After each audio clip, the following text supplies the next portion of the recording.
Maine lawmakers returning to the State House today. While the second year of the legislative session is usually shorter, there are still hundreds of bills to be discussed. Both Democrats and Republicans held press conferences following today's sessions. Democrats highlighting affordability, announcing a policy package that includes bills regarding health care, child care, housing, and more. Republicans say they're the party of affordability, and that begins with tax conformity to federal standards approved in the One Big Beautiful Bill Act. Democrats have said those changes only help a small portion of the population and benefit big corporations.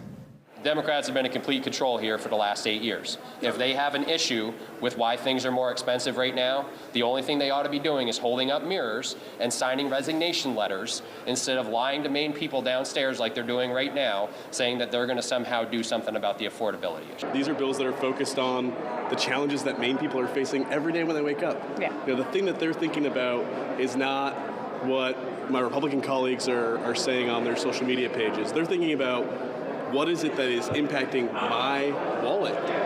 I'm concerned. People are concerned about whether or not they're going to be able to make ends meet at the end of every month. Republicans also spoke about transparency within the state, citing concerns with fraud following the Gateway Community Services situation. An audit determined the state overpaid Gateway in Maine Care payments by more than $1 million between 2021 and 22.